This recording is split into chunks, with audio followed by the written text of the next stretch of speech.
What's up, guys? This is Brave, and I am back to review Ready to Love. This is finally the reunion part 1, and let's jump right into it.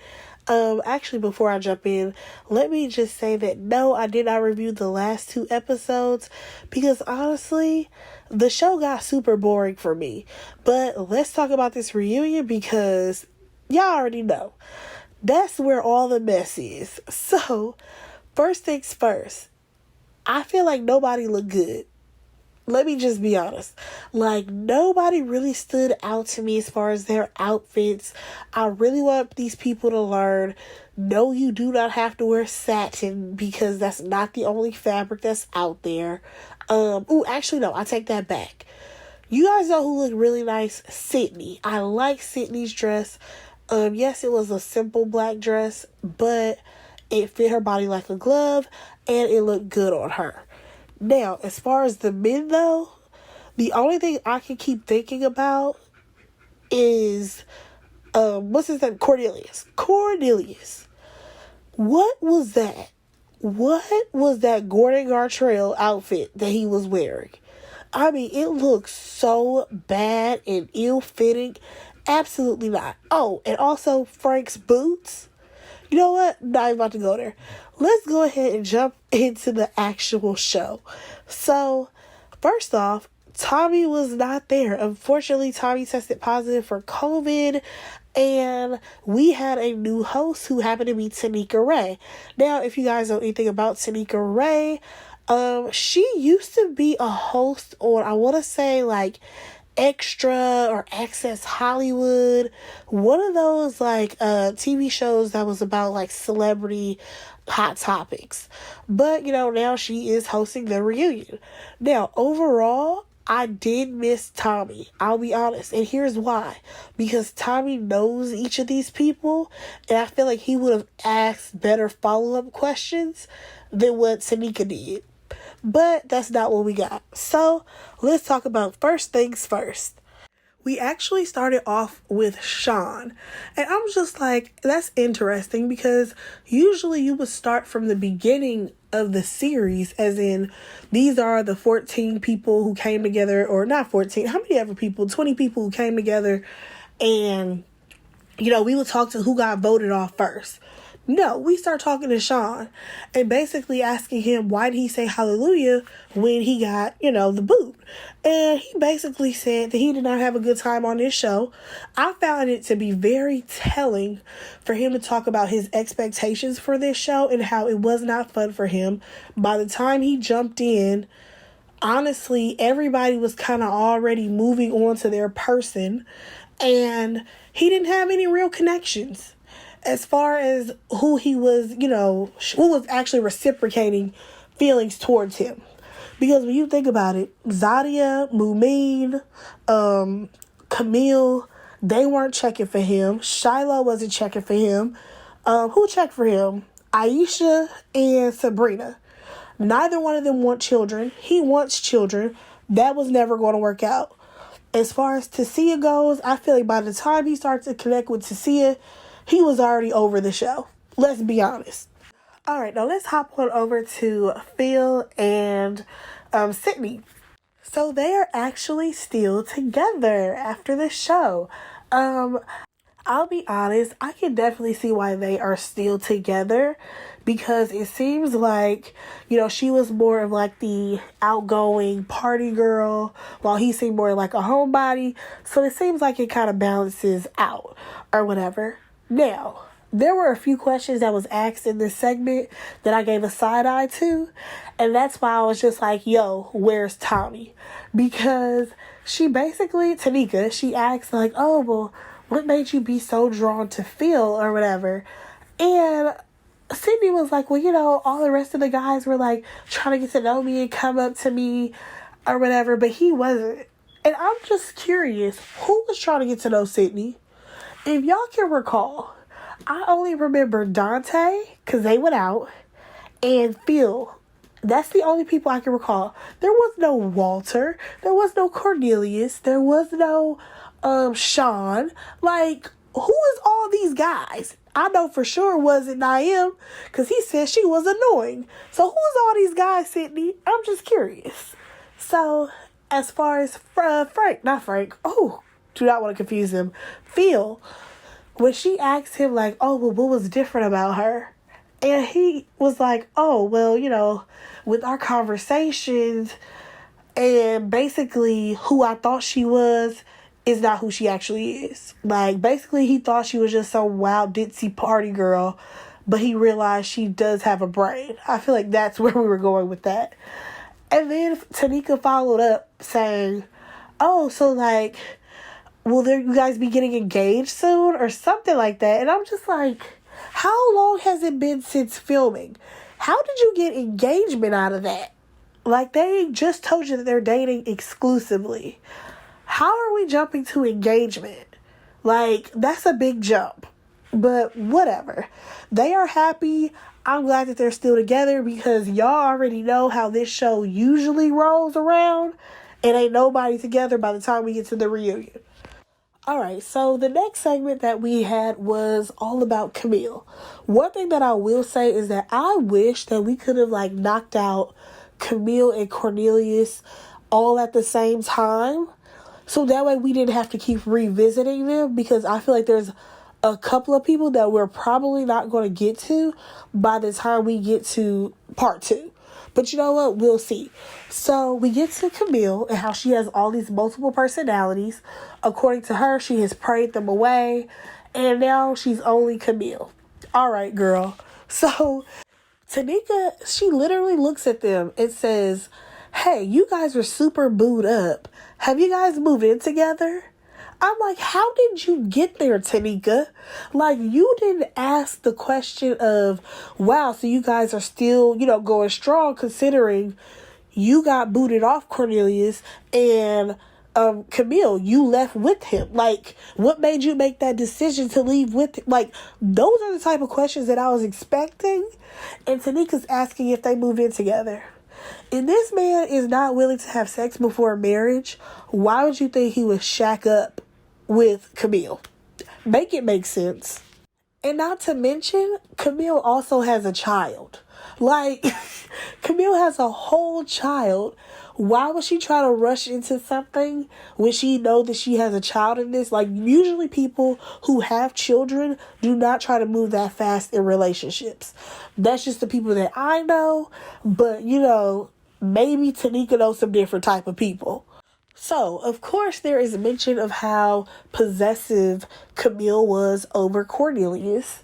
And if you guys have listened to any of my other reviews, you would know that I feel like that's a grown man. And if he did not want to be with that girl, he would not be with her. So, therefore, he had to have liked something about Camille. And it is what it is. Also, we'll get there later when it comes to Cornelius' segment.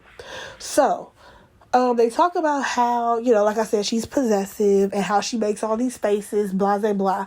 So then Camille is like, well, editing is going to do what editing does. And then out of nowhere, you hear Sabrina. I think it was Sabrina or it was Aisha who was like, there's only so much editing can do, which is very true. Editing can only do so much when it comes to what you give them.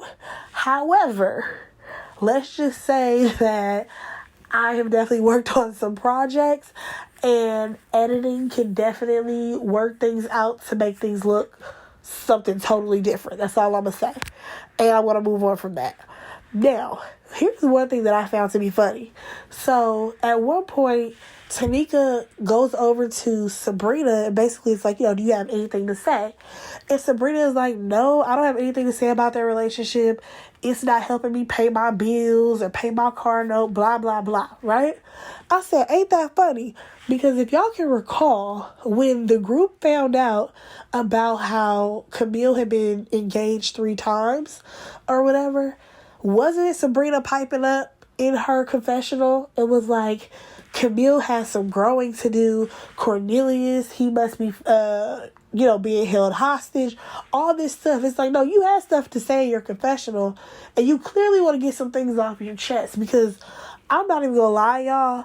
Sabrina kind of got on my nerves a little bit. just because I feel like she kept piping up. And I'm just like, where was all of this during the season? Because you wasn't giving all of this, girl. Especially later on when she said some things. I'm just like, oh, who's this girl? Because you came in so classy. Where'd this come from? But moving on, at the end of that conversation, basically they were still calling Camille possessive over Cornelius. And like I have said previously, who else was checking for Cornelius? Only Camille. Let's stop acting like these other women even wanted Cornelius. But let's move on. So, as they are wrapping up because they're going on a break, you hear Aisha say, well, she didn't address that part, about her coming at the other women because she's just so aggressive, all this stuff. And Tanika's like, what did you say? What are you talking about? Because they're going on a break. And that's what I realized. Oh, Aisha came there to express how she felt about Camille and Zadia. That is the whole point of why she is here. I'm just like, throughout that whole conversation, nothing that Tanika said warranted for what Aisha is saying at this moment. What Tanika was talking about was, number one, Camille's different personalities, how Camille was possessive over Cornelius, and that was pretty much it. There was never any mention about the camaraderie between the women. So Aisha, why are you sitting over there giving the stank face and rolling your eyes and stuff, talking about what Camille did not address? That wasn't questioned to her. So how can you be mad at Camille for not answering a question that Tanika didn't ask her yet? Yes, of course, Camille, she brought up the whole editing thing. But again, her talking about editing had nothing to do between the relationships of the women. And that is one thing that I have noticed about this season. The women on this season were definitely here for friendships versus being here specifically for love. Because on a lot of the previous seasons, because at this point this is season 5, we have never really discussed how the women were to each other and if the women hung out and all that stuff. That was not important. So I'm just so confused as to why Aisha is going on and on about how aggressive Camille is. And I'm just like, girl, Tanika, unless this whole thing was chopped up, I mean, of course it's chopped up, but unless that segment was chopped up and Tanika asked her about her aggressiveness and how she treated the other women, I'm not understanding this energy, Aisha. It's too soon for all this energy. Moving on, let's talk about this whole Carrie and Tyrone situation. Y'all, why did that man get up there and tell her how he should have told her that he didn't want her? Girl, this is the 3rd time this man done told you that he don't want you. Ain't no way. Ain't no way the OWN network, the Ready to Love producers, anybody on this show is going to convince me to let him tell me that he don't want me for the 3rd time. Like, I don't care how exquisite he made it sound, he was still telling you he did not want you. And the fact that the women were just like, this is beautiful. This is beautiful. What is beautiful? He just told her that he don't want her. Again, like for the 3rd time. Like, it's one thing if he would have came into this and been like, you know what, Carrie? Unfortunately, I was so sprung off of only being able to handle 2 women that I didn't give you a fair chance and I want to, take you out. That's one thing. That would have turned this whole thing around. But no, he was still saying he don't want Carrie. This was a waste of time. I was done. Let's move on to Cornelius's segment that turned into a Camille segment. Because, of course, I want to talk about how Cornelius, how he handled his journey. As we all know, Cornelius was interested in 2 people. That was Camille and that was Courtney at one point. Now, by the time him and Courtney really start kicking it or whatever, he realized they were on 2 different pages, if y'all can recall. She was very sexual. She wanted to go after him. He wasn't on that. Therefore, he decided, I'm not going to pursue her anymore. Courtney can go home, if y'all remember. Because none of the other guys was checking for Courtney like that either. And considering how beautiful Courtney was, nobody was checking for Courtney. Boom, she went home. So, by the time, this was already some weeks in, he has Camille as his connection. At this point, none of the other women were interested in Cornelius. Let's not act like any of these heifers was going to give him the time of day. First off, all of them wanted to have sex before marriage. So, that eliminated all of y'all. I don't understand why it's a problem that he found Camille. She said that she was on the same page as him. And y'all all had an issue with that because he didn't do the process the way that y'all did the process. How does that make sense? Like, Sabrina had no interest in him. Shiloh, no interest. Mumine, no interest. Aisha, for sure, no interest. None of these women had interest in Cornelius. I don't understand why it became such an issue how he was moving in the process because he was dating around with Camille. Like, if anything, y'all should have been like, all right, those two are over there. Cool.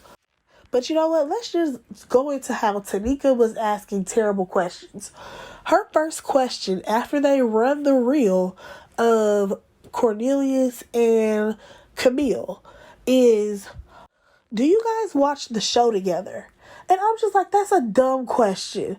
Then she follows up with basically, oh, do you guys talk about, like, you know, your connection with Courtney and any of the other women? What connection? Like, Courtney went home, what, episode 3? Episode 4? Like, what are we talking about, Tanika? Ask some good questions. So they jump backstage, though, and Tyrone is like, wait, he did say that he was interested in Camille from the beginning. Like, yeah, he was really interested in her from the beginning. And then you have Dante chiming in. He's like, yeah, but I don't feel like he got to really go through the process and date other people. Again, I keep saying this. Who was going to date Cornelius? He had so many restrictions, and I don't even want to call it restrictions. He had a lot of values that he held very closely to himself. And if these women do not align with those values, why would I waste my time dating you? If we already have 10 options here, it's called process of elimination. Why would I sit up here and date Aisha when that ain't what she on? Why would I date Sabrina? That ain't what she on. Like, why are we acting like he had to do the process the way everybody else did? I'm so confused. So then we jump on over to talking to Courtney, like, you know, you got to date Cornelius through this process, and basically, how was that? She says that, oh no, I'm sorry. That's not even how the question was phrased. The question was phrased as, you got to date Cornelius for a minute, but how was that considering Camille was so, you know, overprotective of him? That's basically what was said. And so Courtney is like, listen, that was no problem for me getting to know Cornelius. I'm the type of woman that goes after what I want. Maybe some of these other ladies had a problem with in that area, but I did not. So then she went on to talk about how, you know, but Camille can be very aggressive with the other ladies and her approach. Like, the only thing is that I really wish that she would have given an example. Like, I really wish that Courtney would have been like, for example, when Camille did such and such, like, that was wrong. You know what I'm saying? But that's not what Courtney gave us. But it is what it is. Okay, cool. Now, there's one thing that I really wish that Tanika would have asked, and that was about the country bumpkin comment that Camille made. Like, Tanika, why did you not call her out on that? You should have been like, okay, we just ran this clip. Cornelius, why did you let her slide and call you out like that? Like, Camille, what did you do to get back in his good graces? because you were out of line for calling him out of his name and doing all of that extra. You get what I'm saying? Like, that's the type of questions that I was expecting, and that's not what we got in this conversation. So now we have Tanika asking the rest of the ladies, like, do you guys still think that he isn't ready to love? Like, have you ladies changed your mind about that? And of course, Aisha is the volunteer mouthpiece of season 5, because it blows my mind that she always is the one who, like, stands up for the group, while everybody else just kind of sits back and is like, oh yeah, we agree, but they don't ever say anything. Well, Sabrina, she says something a little bit later, but I'm like, Sydney, I need you to say something. All the rest of the ladies, if y'all really feel this way about these girls, I need for y'all to, like, voice y'all opinions, because it looks to me like y'all just letting Aisha be the mouthpiece while y'all, like, running scared. You're like, oh, we don't want to say anything because we don't want to get in trouble, but Aisha got it. No, y'all are grown women. All y'all should be able to voice y'all opinions. But never mind to that. Aisha says that it's about going through the process and a journey. And it was not to the fact that he found someone and he locked in with them. And that's not the point. I'm like, what are you talking about? Like, literally in the same breath, you just said that it's a journey and a process, basically, for everybody.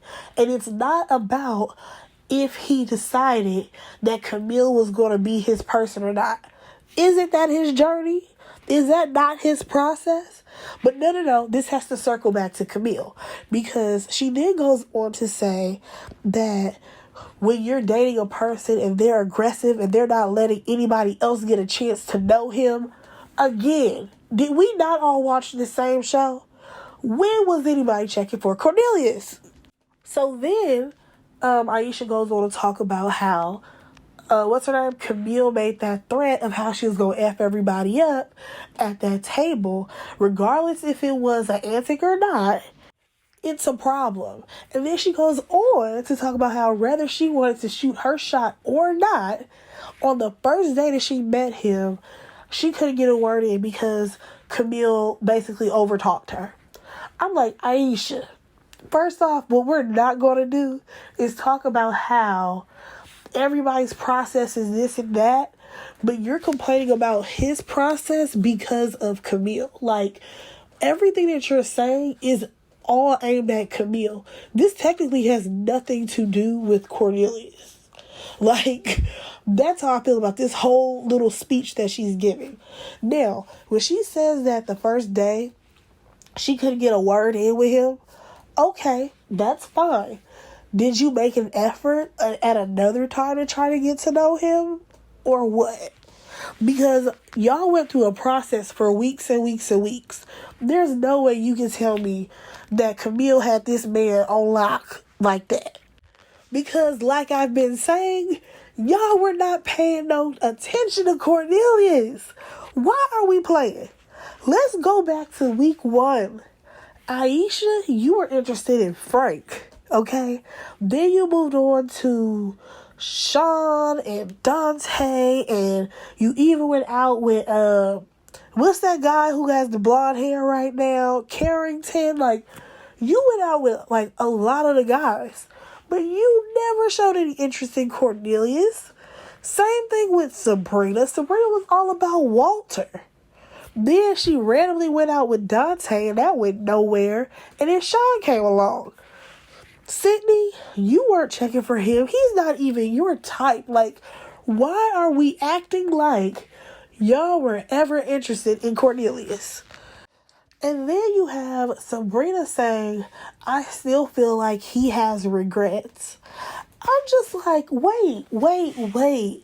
Sabrina, what do you mean by that? Like, I need for you to elaborate. Like, was there some conversations had between you and him and he didn't pursue you?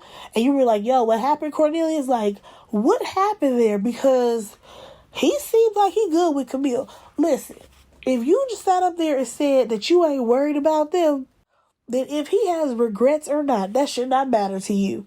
Now they flash backstage, and one person said something, and it made so much sense to me, and that was Carrie. She said, well, why aren't y'all holding him accountable? Exactly. Because y'all just heard all this about Camille. Like, this whole segment just became about Camille and how she took over Cornelius, all this stuff. But none of y'all are saying, you know what, Cornelius, I actually was interested in you, but I never got the chance to even really sit down and have a conversation with you. None of y'all are saying that, because we all know y'all were not interested in Cornelius. Y'all had other men that y'all was attracted to, and that was fine. And then we had Camille mentioning something about how she texted Aisha and said, you know, let's address the tension, you know, if there needs to be an apology, all this stuff. And I'm just like, whoa, wait a second. She actually addressed the tension. Camille, she actually approached the conversation like an adult. Why did we circle back to that, Tanika? Tanika, you should have been following up with, whoa. What tension were you addressing? At what point in the process were you talking to Aisha? Was this after the situation at the dinner table at the retreat? Like, why wasn't Tanika asking the follow-up questions so that we all can get a better understanding of what is happening right now? But no, you have Aisha yelling about how this is her POV. It's her POV. I'm like, girl, just say point of view. Nobody says POV in real life. But anyways, then we have, what's this heifer name? Zadia. She chimes in. And Tanika is like, oh, wait, Zadia, you actually got a pass. And of course, Sydney is like, yeah, that's the brown girl squad. That's the pass that she got. So then we have to open up the floodgates of this foolishness again. I could have swore this conversation was supposed to be about Cornelius, but that man is long gone after this conversation. So then we bring up the Brown Girl Squad. How did the Brown Girl Squad even come about? According to Zadia, they took a picture and it was like, oh, wow, look at us, so melanated, blase, blah, Brown Girl Squad, woo. Whatever. So then we talk about how that basically excludes, you know, the rest of the cast. And here's the thing, because I am a brown girl myself, but honestly, if I see something called Brown Girl Squad, especially looking at this cast, to me, all of them are brown girls. Like, I have never been one of the type of people that's like, oh, only dark-skinned women can be called brown girls. Let me tell you something. In America, we all brown. So therefore, if you are a black woman, you can be down with my Brown Girl Squad. That's just me. Now, this right here was a hot mess because it definitely looked like they were separating themselves from the other girls, right? And of course, if there was a light-skinned squad or whatever they would want to call it, that would be a problem if there were some other girls did that. Now, when it comes to the Brown Girl Squad and they ask, oh, well, one of the girls, I think it said Aisha or Sabrina or one of them, why can't they be a part of the Brown Girl Squad? And Zadia was like, did you not just see her cuss me out?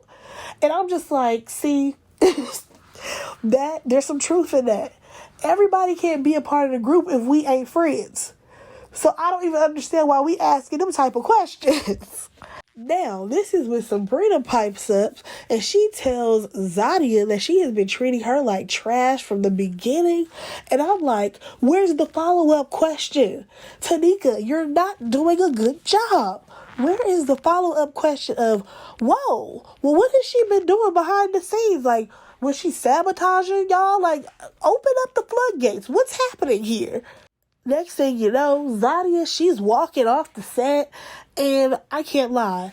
If Tommy was here, I don't think she would have been able to walk off that set, because he would have probably been like, no, hold on, where do you think you're going? We need to go ahead and address this. But While she's walking off, Sabrina is like, "'Cause you're so nasty and so mean," or something like that. I'm just like, I want context. Like, maybe I need to go watch one of these interviews or something, but I wish that she would have just really went into depth. Like, Tanika, ask the follow-up question, sweetheart. What are you doing? Also, I will say this.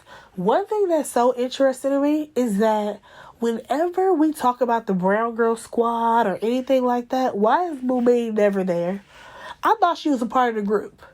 I feel like we just be letting her glide and slide right on by because I want to hear her perspective. Considering she doesn't have any drama with the other ladies, what is her perspective of being a part of the Brown Girl Squad? Now, y'all, we about to get to this segment with Mumin, speaking of her. And you have her and Frank on this stage. Keep in mind, the whole time we've been watching this reunion, they have made sure to sit them by each other. He has his arm wrapped around her. He is holding her hand. All this stuff to make us as the viewers think, oh, wow, they must still be, going strong. Okay, cool. Not at all. Literally, after the show wrapped up, they basically had no communication with each other. Nothing moved forward. Nothing at all. I'm like, excuse me? What do you mean? Like, I'm not even understanding. But then again, I have to replay the show in my mind. Frank never really wanted Mumin. Y'all remember Frank? He was the guy who was shaking and rattling that bottle. And he definitely was interested in Sydney. He had a total different energy around Sydney. I feel like he looked at Sydney and was like, ooh, she's something that will look good on my arm. She's considered Instagram model pretty, and y'all know what that looks like. And once Phil came into the picture, I feel like he realized, oh shoot, I got competition. Let me fall back and I guess let me go ahead and choose Mumin. And I honestly feel like they were never going to go anywhere. Like, at one point, I was like, oh, okay, they both have, like, this African background. Maybe they can bond on some things. But at the end of the day, listen, Mumin was everybody's second, third, and fourth choice. She was never anybody's number one. And that really sucks for her. Also, the fact that Frank gave us a whole mouthful about how he's always kept his love relationships on lock because he's been hurt before. Sir, tell that to somebody else. Get out of my face with that. And on that note, let's move on. Oh, wait. One thing I wanted to say real quick was I hated Mumin's dress. I feel like the dress that she wore when she went to meet up with Frank so that they can say they chose each other, that's what she should have worn to this reunion. Just throw that out there. And also, I kind of feel like, girl, you played yourself because remember when Corey, he was like sending little love notes to Courtney and then he was going to do probably something similar for her? I think that actually she should have gave Corey a shot. But you know what? We're going to talk about Corey next week. Well, not next week, but the next episode. But let's move on. All right, so we come back and we are talking about the drama with the ladies as if we have not talked about it enough. So now they did play the clip from when the ladies were talking about shrinking in that deliberation. And that is where all of this foolishness started. That is where all the tension started. That is where all the drama started. That is where the lines were drawn in the sand as to who was on whose side. Now, I will not forget that in that moment of Zadia laughing, she laughed because Sydney was like, well, the guys, they're just now getting to know me. And Sabrina was like, girl, okay. And like with an attitude like, girl, don't nobody care about what you talking about. And then Zadia laughed at Sabrina's reaction. And that's when Sydney was like, oh, what are you giggling for or whatever. And then that started that drama. And then, of course, you had Zadia and Aisha going back and forth about shrinking numbers and when it's time to shrink and all this stuff. Foolishness. But that's where all this tension started. And then it just escalated and blew up once they got to that retreat. Now, they actually played the clip back. No, they played a never before seen clip with Camille talking crazy like always about they put him in the bottom and they won't be invited to the wedding, blah, blah, blah. Then they played a clip back from the fight at the table where Aisha says, yeah, it's cool that y'all have a connection, but who's to say that Cornelius won't get voted off because he's not giving anybody else any looks? AKA, who's to say that we won't vote him off because he's only checking for you?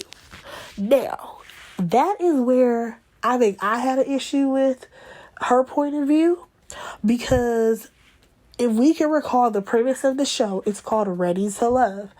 Again, we have never seen people get voted off because they chose each other. We haven't, you guys. Throughout the entire time that we have been watching the series, there is always two people who lock in from the beginning, and it's never been an issue until this season. And I don't know how we got to that point. Because if that's the case, that is changing the format of the show and the premise of the show. Camille did have a point when she said, this is called Ready to Love, not confusion. The whole point of the show was never to have 3-4 options by the time we get to the end of the show. No.